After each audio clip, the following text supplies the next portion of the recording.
जीवन से संबंधित सवालों के बारे में आपका स्वागत है। ये कार्यक्रम सवाल और जवाब के रूप में है और आप जैसे दर्शकों के लिए खास सवाल है जो आपके मन में विभिन्न विषयों के बारे में हो सकते हैं जो कि महत्वपूर्ण है। इनमें परमेश्वर, यीशु, स्वर्ग और प्रार्थना के बारे में सवाल शामिल है।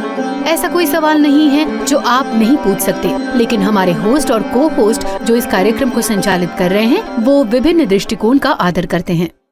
हेलो, जीवन से संबंधित सवालों में आपका स्वागत है जो आपके लिए क्राइस्ट टू द वर्ल्ड और फीबा इंडिया की ओर से लाए गए हैं। मैं हूं डैनिया जोहानिस और मैं आपकी आज की होस्ट हूं। आज हमारे साथ फीबा इंडिया के निर्देशक पास्टर बेंजामिन हैं। धन्यवाद पास्टर, आज हमारे साथ सहभागी होने के लिए। धन्यवाद दर्शकों। आज का कार्यक्रम विकलांगता और बीमारी के विषय में है। ये कार्यक्रम सवाल जवाब के रूप में है और इसमें आपके जैसे दर्शकों द्वारा पूछे जाने वाले कई सवालों के जवाब दिए जाएंगे इस विषय पर। इसलिए यदि उत्तर चाहते हैं और चाहते हैं कि प्रभु आपसे बात करे तो कृपया देखते रहिए। सो पास्टर, आगे बढ़ने से पहले हम प्रार्थना से आरंभ करना चाहेंगे। आइए प्रार्थना करें। प्रिय परमेश्वर, कृपया हमारे साथ रहिए क्योंकि हम इस अत्यंत महत्वपूर्ण विषय पर चर्चा करने जा रहे हैं, विकलांगता और बीमारी। हमसे बात करें प्रभु, हमें आपका वचन सुनने दे। यीशु के नाम में हम प्रार्थना करते हैं, आमीन। सो पास्टर, इस विषय पर हमारा पहला सवाल एक दर्शक से है। विलियम पूछ रहे हैं, मैं अपने आप को विकलांगता और बीमारी से बचाना चाहता हूँ। मैं अच्छा स्वास्थ्य बनाए रखने के लिए क्या कदम उठा सकता हूँ? बढ़िया सवाल है, लेकिन मैं सचमुच नहीं जानता कि इसका उत्तर कैसे दूं। हम में से कोई भी अपने आप को उस घटना से नहीं बचा सकता जो कल होने वाली है। ये कुछ भी हो सकता है। ये बीमारी हो सकती है, ये किसी कारण से विकलांगता हो सकती है, लेकिन हम अपने आप को तंदुरुस्त बनाए रखने के लिए कुछ चीजें कर सकते हैं। अब ये भी बीमारी मुक्त जीवन की गारंटी नहीं है। हम व्यायाम पर ध्यान दे सकते हैं जो आप कर सकते हैं। अच्छे खान पान की आदतें, सोने का समय, एक अच्छा स्वस्थ जीवन और किसी भी तरह की आवाज नहीं, मुद्दों में शामिल न होना, ये तो कुछ ऐसी चीजें हैं जो हम अपनी ओर से कर सकते हैं और इसके लिए अनुशासन की जरूरत है। ठीक है, तो अगला सवाल एक फॉलोअप सवाल है। मेरे परिवार के कई सदस्यों को एक जैसी या इसी तरह की शारीरिक समस्याएं हैं। मैं इन समस्याओं को अपने साथ होने से कैसे रोक सकता हूँ? इससे हमें कुछ ऐसी चीजें मिलेंगी जिससे आपको बच के रहना है। लेकिन यदि आप जानते हैं कि इसका आप पर असर होगा तो बेहतर है कि आप सावधानी बरतें। जैसे कि यदि ये मधुमेह या शुगर या बीपी या जो भी हो। लेकिन कुछ ऐसी बातें हैं, भले ही हम कुछ सावधानियां बरतें, फिर भी ये हमें प्रभावित करेगी। मैं बस इतना ही कहूंगा कि इस डर के साथ मत जियो कि ये वही है जो आपको होगा। बस एक दिन में एक बार जियो। और यदि आप हर महीने स्वास्थ्य जांच करवाना चाहते हैं तो कृपया करवाइए, ताकि आपके मन में ये साफ हो जाए कि आपको कुछ भी नहीं हुआ है। और यदि आपको कुछ है तो वे इसे जल्द ही जान लेंगे और इसका इलाज किया जा सकता है। सो हम आगे बढ़ते हैं। कुमार कहते हैं, जब से मेरा स्वास्थ्य बिगड़ा है तब से मुझे शायद ही सामाजिक निमंत्रण मिले हैं। मेरे दोस्तों ने मुझे क्यों छोड़ दिया? कुमार, मैं उस ओर जरा अलग दृष्टि से देखूंगा। हाँ, आपका सवाल सच्चा है, लेकिन मैं बाहरी हूं। यदि मैं बाहर का व्यक्ति मदद करना चाहता है तो मैं हमेशा सोचूंगा कि क्या मैं अपने आप को किसी पर थोप तो नहीं रहा हूं ना। पहली बात। दूसरी बात है, क्या सामाजिक सम्मेलनों का हिस्सा होना उसके लिए मुश्किल होगा? मैं उसे इस तरह कहना चाहूंगा, एक दुर्घटना में एक व्यक्ति का चेहरा बिगड़ गया। अब वो मेज में समुदाय में सहभागी होता था और उसके बाद दुर्घटना से उसका चेहरा बिगड़ गया। अब मैं उसे निमंत्रित करने के बारे में 2 बार सोचता हूं। वो आना नहीं चाहता। शायद उस तरह के बिगड़े चेहरे के साथ उसे बुरा लगेगा। इसीलिए कभी कभी हम धारणा बना लेते हैं और हम लोगों को निमंत्रित नहीं करते। ये नहीं कि हम निमंत्रित करना नहीं चाहते।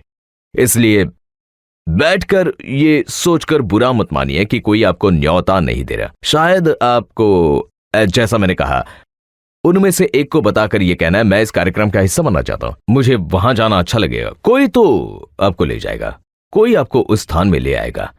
लेकिन उसका रवैया सही होना चाहिए। उसे ये कहना चाहिए, मैं अपने आप को स्वीकार करता हूँ, मैं अपने हालात को स्वीकार करता हूँ और ये ऐसा है, ये वास्तविकता है, मैं पीछे नहीं रहना चाहता। लोग सोचते हैं कि उसे बुरा लगेगा, तुम्हें बुरा लगेगा, इसलिए वे आपको निमंत्रण नहीं देते। लेकिन यदि आप उन्हें एक स्पष्ट संकेत देते हैं तो आपको बुरा नहीं लगेगा, आप आएंगे, वे आपको निमंत्रण देंगे। ठीक है, जैसिंथा पूछ रही हैं, मैंने जाना है कि शायद मैं कभी ठीक नहीं होंगी और मैं सालों तक इसे भोगूंगी। ये किस प्रकार का जीवन है? जसिंथा, लोग यही कर रहे हैं कि अब आप फायदेमंद नहीं होंगे, वे वही कह रहे हैं। लेकिन मुझे नहीं लगता। मैं सोचता हूं कि परमेश्वर आपकी विकलांगता का उपयोग आशीष होने के लिए करेगा। बाइबल का मूसा लड़खड़ाता था, एक व्यक्ति का हाथ सूखा हुआ था जिसे परमेश्वर ने इस्तेमाल किया। परमेश्वर लोगों को इस्तेमाल कर सकता है क्योंकि यीशु उनसे कहता है, मैं आपकी विकलांगता का इस्तेमाल कर सकता हूं और आपको सक्षम बना सकता हूं ताकि आप आपकी विकलांगता में मेरी सामर्थ का अनुभव कर सको। इसलिए लोग जो कहते हैं उस पर विश्वास मत कीजिए कि आप कुछ नहीं कर पाएंगे, आप कुछ नहीं कर सकते। प्रभु से विनती करें कि वो आपको बुद्धि दे कि आप जाने कि परमेश्वर आपकी विकलांगता का कैसे इस्तेमाल कर सकता है ताकि आप आशीष बनो। शायद आप जो कर रहे हैं वो कुछ नहीं है, कुछ अलग है, और आपको ये देखकर आश्चर्य होगा कि ये नई चीज जो करने की परमेश्वर आपको सामर्थ्य दे रहा है वो आप जो पहले कर रहे थे उससे बेहतर होगी। बिल्कुल पास्टर, मुझे लगता है कि कई लोग आशा छोड़ देते हैं जब वो अपने शरीर का महत्वपूर्ण भाग खो देते हैं। सोचते हैं कि जीवन खत्म हो गया, लेकिन वो नहीं समझते कि अंत नहीं है। इसीलिए इस उदाहरण के लिए धन्यवाद पास्टर। सो परमेश्वर ने बाइबल के लोगों का कैसे इस्तेमाल किया, ऐसे लोग जो अपने बारे में ज्यादा कुछ नहीं सोचते थे। मुझे लगता है कि लोगों को प्रोत्साहित करने के लिए लोगों की जरूरत है। जैसा कि मुझे लगता है कि वे निकम्मेपन की स्थिति से सार्थकता की स्थिति की ओर बढ़ेंगे। अवश्य अवश्य, धन्यवाद। जैन कहती हैं, मैं परिवार के एक विकलांग सदस्य की देखभाल पूरे समय करती हूँ। मुझे ऐसा लगता है कि मैं फंस गई हूँ और एक समय मेरे पास जो आजादी थी उसका आनंद मैं नहीं मना पा रही हूँ, लेकिन इस बात को कबूल करके मुझे अपराधी लगता है। जैन, मैं आपको बधाई देना चाहता हूँ। आपके जैसे बहुत कम लोग हमारे पास हैं जो आगे कदम बढ़ाने के लिए तैयार है, छोड़ देने के लिए तैयार है। लेकिन मैं जानता हूँ जैन, ये आसान नहीं है। आपके पास अपना जीवन है, आपके पास अपना खुद का समय है। कभी कभी जब आप कुछ करना चाहते हैं उस समय कर्तव्य आपको यहां बुलाता है। मैं जानता हूं कि यह मुश्किल है, लेकिन मुझे यकीन है कि परमेश्वर आप जो कर रहे हैं उसके लिए आपको प्रतिफल देगा। परमेश्वर याद रखता है। शायद लोगों ने आप जो कर रहे हैं उस पर ध्यान नहीं दिया होगा, लेकिन जो चीज दिखाई नहीं देती उस पर प्रभु ध्यान देता है। आप जो कर रहे हैं उसे परमेश्वर प्रतिफल देगा। शायद आप किसी से बात कर सकते हैं और जब आप बाहर होते हैं तो वह व्यक्ति आकर उस समय में आपकी जगह ले सकता है जब आप बाहर होते हैं। लेकिन मेरे पास तैयार उत्तर नहीं है, लेकिन मैं केवल ये कहना चाहता हूं कि यदि आप जवान व्यक्ति हैं और आपने मदद करना स्वीकार किया है तो ये आपकी बुलाहट है, और आपने वो किया है पैसों या वेतन के कारण नहीं, लेकिन आपको वो करने में आनंद आता है, तो परमेश्वर आपको प्रतिफल देगा और आप पाएंगे कि जो कुछ आपने खोया है उसका दुगना वो आपको देगा। क्योंकि बाइबल कहती है कि टिड्डियों ने जो खा लिया है उसका दुगना हिस्सा परमेश्वर आपको देगा। इसलिए जिन्हें देखभाल की जरूरत है उन्हें उठाकर चलने के लिए आपने जो कदम बढ़ाया है उसके लिए कार्यक्रम में मुझे आपको धन्यवाद देना बनता है। धन्यवाद पास्टर। एक और दर्शक कह रहा है, मेरे एक दोस्त ने प्रार्थना करने के लिए कहा, लेकिन उससे क्या अच्छा हो सकता है? प्रार्थना प्रभु से केवल ये कहना है कि आपका हृदय क्या है, आपका हृदय कहां है और आप क्या सोच रहे हैं। और आप जानते हैं कि परमेश्वर आपसे प्रेम करता है। प्रार्थना आपको बल देगी। प्रार्थना आपके जीवन में परमेश्वर के उद्देश्य को समझने में आपको सामर्थ्य देगी। वो आपको परमेश्वर के निकट ले जाती है। आप परमेश्वर के साथ उस नजदीकी का आनंद उठाएंगे। सो मांगो तो तुम्हें दिया जाएगा, ढूंढो तो तुम पाओगे। बाइबल कहती है, आशा में आनंदित रहो, क्लेश में स्थिर रहो, प्रार्थना में नित्य लगे रहो। रोमियो 12:12। सो प्रार्थना सहायता करती है, परमेश्वर के साथ वो रिश्ता बनाती है। धन्यवाद पास्टर। हम अब उन दर्शकों के लिए जो थोड़ी बाद में आए हैं उन बातों का सारांश देंगे। जिसके विषय में हमने इस कार्यक्रम में चर्चा की। सो दर्शकों, हम यहाँ पर भिन्न प्रश्नों के बारे में बोल रहे हैं जो आपके जैसे दर्शकों के मन में विकलांगता और बीमारी जैसे विषयों के संबंध में हो सकते हैं। हम बोलते रहते हैं कि यदि हम विकलांग हैं या हमें कोई बीमारी है तो हम उसका सामना कैसे करें, सामाजिक सम्मेलनों में और कार्यक्रमों में कैसे हिस्सा लें, और बहुत महत्वपूर्ण ये है कि यदि हम विकलांग व्यक्ति हैं तो प्रार्थना को हमारे जीवन में कैसे लाएं और कैसे उसका सामना करें। सो पास्टर सारे सवालों के जवाब दे रहे हैं जो दर्शक हमें इस विषय में भेज रहे हैं, और जानने के लिए आप कृपया देखते रहें। सो पास्टर, हम अगले सवाल की ओर बढ़ते हैं। क्या परमेश्वर प्रार्थना स्तुति सुनता है, या हमारी प्रार्थनाएं केवल ऐसे शब्द हैं जो लोगों को अच्छा महसूस कराते हैं? बाइबल का एक पद है, उसने अपने कान मेरी ओर लगाए। दूसरे शब्दों में, उसने सुनने के लिए मेरी ओर कान लगाए। परमेश्वर अवश्य ही हमारी प्रार्थनाओं का उत्तर देता है। वो हमेशा उत्तर देता है। उसके उत्तर हमेशा ही हम जैसा चाहते हैं वैसे न हो। ये इस प्रकार है, मैं उसे बताना चाहूंगा। माता पिता होने के नाते बच्चा जो चाहता है वो सब हम नहीं देते। वास्तव में हम उसे छानते हैं। हम केवल वही देते हैं जो बच्चे के लिए उपयोगी और लाभदायक हो। हम उसे जुटा सकते हैं, हम उसे पा सकते हैं, लेकिन वो बच्चे की वो उम्र नहीं है। यदि एक सांसारिक पिता इस तरह सोचता है तो स्वर्गीय पिता हमारे बारे में कितना अधिक सोचेगा। सो वो वही देगा जो उत्तम है। उसे हम जो मांगते हैं वो देना जरूरी नहीं है, लेकिन वो उत्तर हमेशा देता है। लेकिन हमारे लिए मांगना अच्छा है, और वो संबंध बनाना, वो वार्तालाप और परमेश्वर के साथ बातचीत करने का आनंद लेना। सो पास्टर, ये दर्शक पूछ रहे हैं, मैंने लोगों को चमत्कारों आश्चर्य कर्मों के बारे में बोलते सुना है, लेकिन क्या आश्चर्य कर्म सचमुच होते हैं? आश्चर्य कर्म होते हैं। आश्चर्य कर्मों का चमत्कारों के पास हर बात के लिए उत्तर होना जरूरी नहीं है। हम उसके कार्य को नहीं देखते, हमने इसका परिणाम देखा, लेकिन आश्चर्य कर्म होते हैं। यीशु सच्चा है, वो कल, आज और सर्वदा एक जैसे हैं। और हम बाइबल में आश्चर्य कर्मों के कई उदाहरण पढ़ते हैं। उसने लंगड़े अंधे लोगों को चंगा किया, उसने मुर्दों को जीवित किया, क्योंकि वो आश्चर्य कर्म करने वाला परमेश्वर है। लेकिन वो हमें केवल चमत्कारों से संतुष्ट नहीं करता। वो केवल चमत्कार या आश्चर्य कर्म नहीं करता फिरता, लेकिन आश्चर्य कर्म होते हैं। मुझे यकीन है कि आप में से कई लोगों ने यह अनुभव भी किया होगा। आपने धीरे से प्रार्थना की होगी। उसने कहा, प्रभु मुझे उठा। प्रभु किसी को भेजता है। जब आप अकेला महसूस करते हैं और आपके साथ बात करने वाला कोई नहीं है और हर किसी ने आपको नीचा दिखाया और आप केवल धीरे से प्रार्थना करते हैं, सच तो यह है कि आपने केवल उसके बारे में सोचा, काश कि कोई आए और आप दरवाजे पर ठकठकाहट सुनते हैं।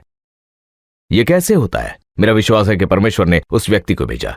आपने जिंदगी में आदि बातों में उत्तर का अनुभव किया और परमेश्वर आपके जीवन में चमत्कारों को करना जारी रखता है। सो हम आगे बढ़ते हैं। यहाँ शांता है जो कहती है, मेरे डॉक्टर ने मुझे बताया कि जीने के लिए मेरे पास बहुत कम समय है। मैं डर गई हूँ, मैं नहीं जानती कि क्या करूं। अब फिर से, वो थोड़ा समय जीने के लिए 70 वर्ष हो सकता है, 10 साल हो सकता है, 40 साल हो सकता है। बाइबल कहती है, मेरा समय आपके हाथों में है। प्रभु जीवन के उद्देश्य की ओर आगे देखता है। मुझे ये कोरी टेन बूम द्वारा कही गई बातें अच्छी लगती है। जीवन के अंत में जीवन की अवधि महत्वपूर्ण नहीं होती, जीवन ने क्या दान दिया वो मायने रखता है। कहते हैं उससे परेशान मत हो। हाँ, वो सच हो सकता है, लेकिन उसके लिए क्या, चाहे जो हो। लेकिन वर्षों को गिनकर ये न कहें कि ये मेरा अंत है, लेकिन मैं कह रहा हूं ऐसा जीवन जिए जो उपयोगी हो, पूरी रीति से ये जानते हुए कि एक दिन हम सभी का अंत होगा। बिल्कुल। सो मैं कहूंगा, जब तक आपके पास जीवन है उसे जिए और अच्छी तरह से जिए। सो पास्टर, हमारे पास एक बहुत ही आम सवाल है जो कई लोग इस समय पूछ रहे होंगे और अनुभव भी कर रहे होंगे। प्रेमी परमेश्वर क्यों बीमारी, विकलांगता, अन्य मुश्किलों की अनुमति देता है? परमेश्वर ने एक परिपूर्ण जगत की उत्पत्ति की, परंतु सभी लोगों ने परमेश्वर की आज्ञा का उल्लंघन करना चुना। और ये अनाज्ञाकारिता हमें सिद्ध, पवित्र, धर्मी परमेश्वर से अलग करती है। अपूर्ण संसार में रहने वाले अपूर्ण लोगों के रूप में हम अपने गलत चुनाव के कारण दुख उठाते हैं, जिसमें बीमारी और विकलांगता शामिल है। दूसरों के गलत चुनाव और हमारे खान पान की आदतें और प्रदूषण और सब कुछ। अब मैं इसे इस तरह कहता हूं, आप परमेश्वर की संतान हो सकते हैं, लेकिन मच्छर परमेश्वर की संतान को भी काटता है। अब आप ये नहीं कह सकते कि क्योंकि मैं परमेश्वर की संतान हूं इसलिए मच्छर मुझे काटने का निर्णय नहीं ले सकते। परमेश्वर अनुमति देता है, लेकिन परमेश्वर हमारे जीवनों में कुछ बातों की अनुमति देता है ताकि हम उस पर निर्भर रहना सीखें। मैं आपसे पूछना चाहूंगा, आपने पिछली बार कब कहा, हे परमेश्वर? आप हमेशा ये कहना याद रखेंगे जब वो समय होगा जब आप गिरने लगेंगे, जब विपत्ति का सामना करना पड़ता है, और वैसा नहीं होता तो मुंह से हे परमेश्वर नहीं आएगा। तो कई बार परमेश्वर हमें ऐसे अनुभव देते हैं ताकि हम ऐसे प्रेमी प्रभु की ओर फिरे और वो हमारी रक्षा करें। कहीं पर भी प्रभु ने संकट रहित जीवन की प्रतिज्ञा नहीं दी है। हमें इनमें से होकर गुजरना होगा, या तो मैं इसे ऐसे कहूंगा, बीमारी, क्लेश, रुकावट, कमी, ये सब कुछ अटल है। मैं इसे फिर से इस तरह से कहना चाहता हूं कि आंसू, परीक्षाएं, परीक्षण, प्रलोभन वास्तविक हैं। इन सब के बीच हम एक प्रेमपूर्ण परमेश्वर की उपस्थिति का अनुभव कर सकते हैं जो हमें इन चीजों के माध्यम से मार्गदर्शन करता है। तो क्या मैं स्पष्ट हूं? यही सब कुछ है।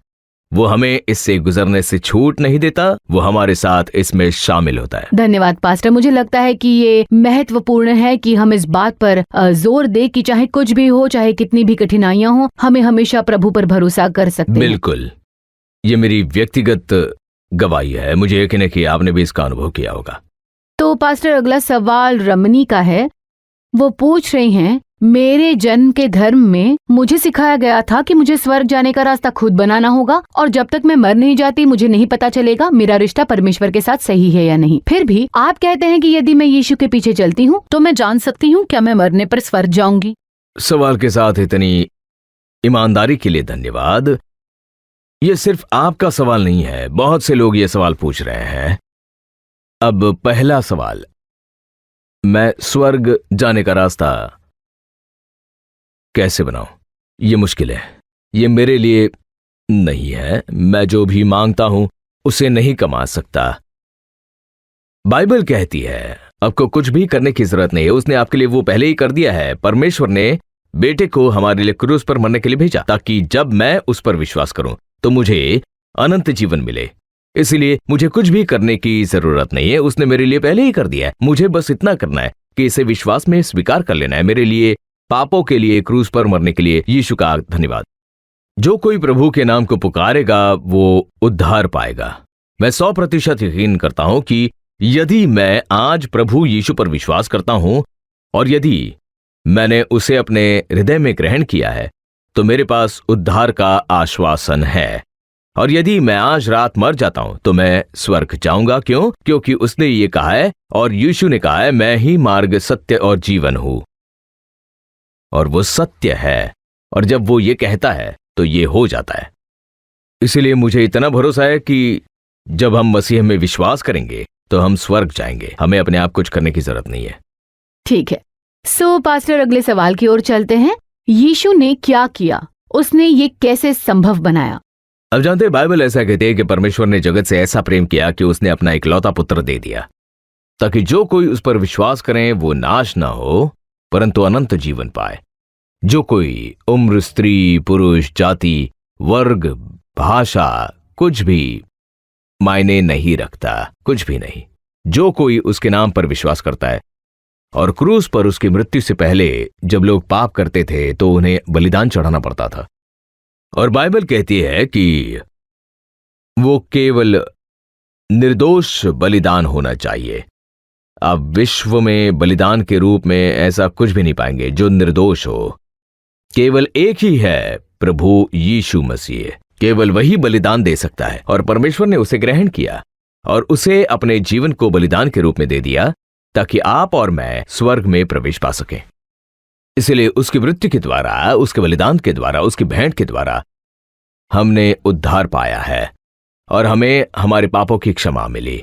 हम उसे अपने हृदय में ग्रहण करते हैं और भरोसे के साथ अपने संपूर्ण हृदय से उस पर विश्वास करते हैं। हम यहां हैं क्योंकि यीशु ने कहा कि तुम मेरे साथ स्वर्ग लोक में होगे।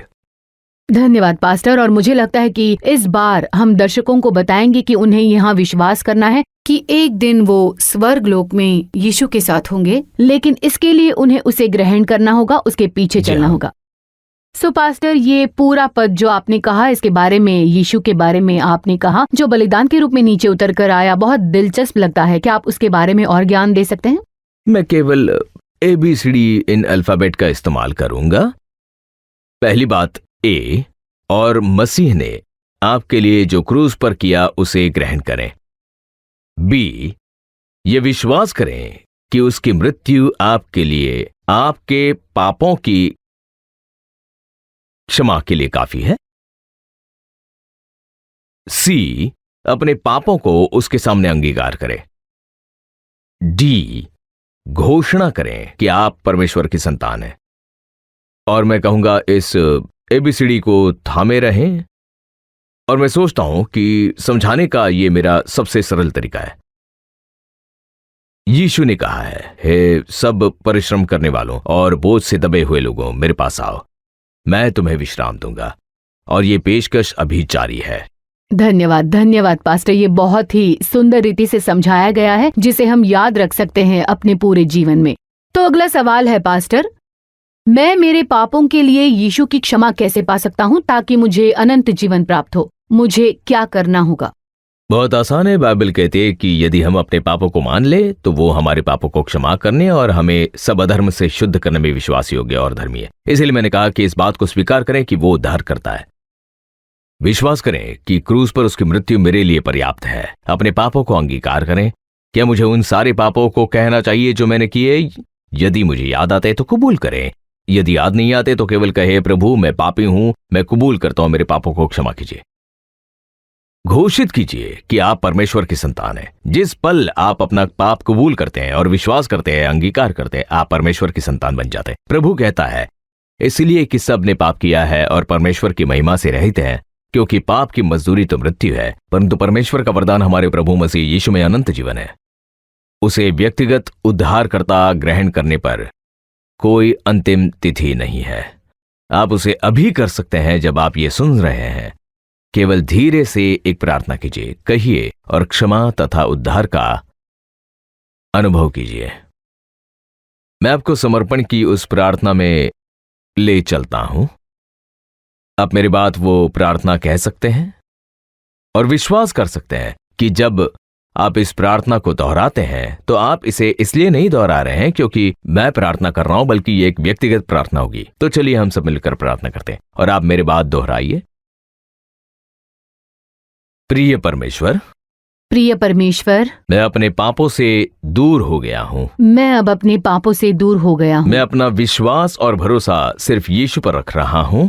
मैं अपना विश्वास और भरोसा सिर्फ यीशु पर रख रहा हूँ। आप मेरे उद्धार करता हैं। आप मेरे उद्धार करता हैं। मुझे माफ कर दीजिए। मुझे माफ कर दीजिए। मैं आपका अनुसरण करूंगा प्रभु। मैं आपका अनुसरण करूंगा प्रभु। मुझे प्रेम करने और मेरे जीवन में आने के लिए प्रभु यीशु आपका धन्यवाद। मुझे प्रेम करने और मेरे जीवन में आने के लिए प्रभु यीशु आपका धन्यवाद। आमीन। आमीन। यदि आपने अपने हृदय से ये प्रार्थना सच्चाई के साथ की है और विश्वास करते हैं कि प्रभु प्रार्थना का उत्तर देने वाला परमेश्वर है, तो आप परमेश्वर की संतान हैं।